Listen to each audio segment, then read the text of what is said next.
Aluva farm ഫെസ്റ്റിന് തുടക്കമായി.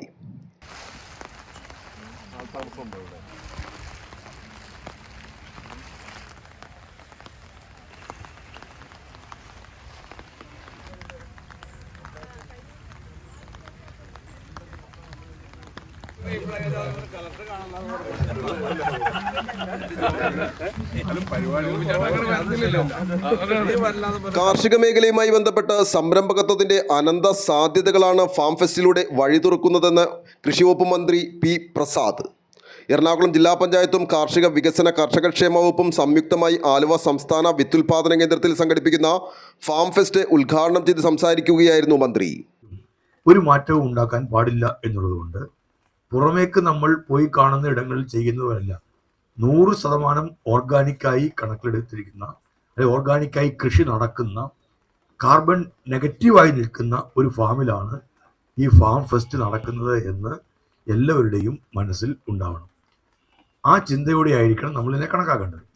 എനിക്ക് വളരെ സന്തോഷമുണ്ട് ഇങ്ങനൊരു ഫാം ഫെസ്റ്റ് ഇവിടെ സംഘടിപ്പിക്കുന്നതിൽ. ശ്രീ മനോജ് അതിൻ്റെ അല്ലെങ്കിൽ സ്വാഗത പ്രസംഗത്തിൽ എൻ്റെ ആമുഖമായിട്ട് ആ കാര്യങ്ങളെല്ലാം വിവരിച്ചതുകൊണ്ട് ഞാൻ അതിലേക്ക് കടക്കുന്നില്ല.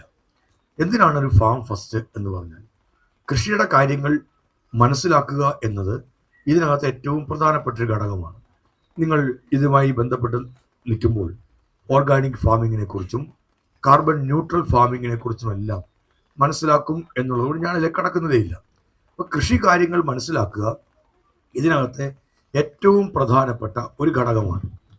അതിന് ഉപകരിക്കുന്ന ഒന്നായിട്ടാണ് നമ്മൾ ആ ഫാം ഫെസ്റ്റിനെ കാണുന്നത്.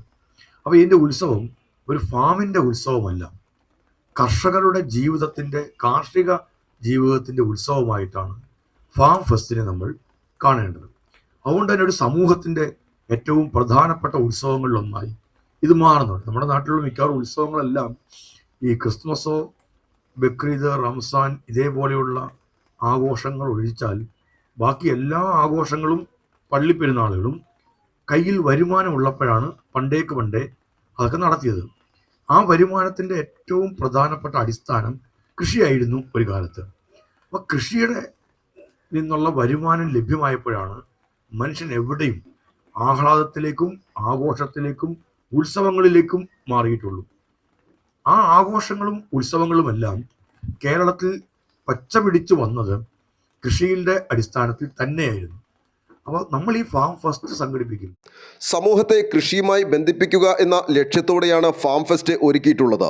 100% ജൈവ കൃഷി ചെയ്യുന്നതും കാർബൺ നെഗറ്റീവുമായ ആലുവ വിത്തുൽപാദന കേന്ദ്രത്തിലാണ് ഫാം ഫെസ്റ്റ് സംഘടിപ്പിക്കുന്നത് എന്നത് ശ്രദ്ധേയമാണെന്നും മന്ത്രി കൂട്ടിച്ചേർത്തു. അൻവർ സാദത്ത് MLA അധ്യക്ഷനായ ചടങ്ങിൽ ജില്ലാ പഞ്ചായത്ത് പ്രസിഡന്റ് മനോജ് മൂത്തടൻ, ജില്ലാ collector NSK Umesh, Aluva municipal chairman MO John, ജില്ലാ പഞ്ചായത്ത് വികസനകാര്യ സ്ഥിരസമിതി അധ്യക്ഷ സനിത റഹീം, കൃഷി assistant director Lizymol G Vadakkoot, ത്രിതല പഞ്ചായത്ത് ജനപ്രതിനിധികൾ, വകുപ്പ് ഉദ്യോഗസ്ഥർ, രാഷ്ട്രീയ സാംസ്കാരിക നേതാക്കൾ തുടങ്ങിയവർ പങ്കെടുത്തു. മെയ് 7 വരെ ഫെസ്റ്റ് തുടരും. കാർഷിക പ്രദർശന, വിപണനമേള, സെമിനാറുകൾ, ക്ലാസുകൾ, ഡോക്യുമെൻ്ററി, വീഡിയോ പ്രദർശനം, മഡ് പ്ലേ, ചൂണ്ടയിടൽ, വിവിധ കലാപരിപാടികൾ തുടങ്ങിയവ ഫെസ്റ്റിനോടനുബന്ധിച്ച് നടക്കും. ദിവസവും രാവിലെ 9 മുതൽ വൈകിട്ട് 6 വരെ പൊതുജനങ്ങൾക്ക് സൗജന്യമായാണ് പ്രവേശനം. ജില്ലാ പഞ്ചായത്തിന് കീഴിലുള്ള ഒക്കൽ, നേരിമംഗലം ഫാം ഹൗസുകളുടെയും കാംകോ, കിറ്റ്കോ ഉൾപ്പെടെയുള്ള സംസ്ഥാന സർക്കാർ സ്ഥാപനങ്ങളുടെ ഉൾപ്പെടെ 10ലേറെ സ്റ്റാളുകളുണ്ടാകും. പഴയകാല കാർഷിക ഉപകരണങ്ങളുടെ പ്രദർശനവും ബോട്ട് സവാരിയും ചങ്ങാടയാത്രയും ഫെസ്റ്റിൻ്റെ ഭാഗമായി സംഘടിപ്പിച്ചിട്ടുണ്ട്. ന്യൂസ് ബോക്സ് ലൈവിന് വേണ്ടി സനൂപ് കളമശ്ശേരി.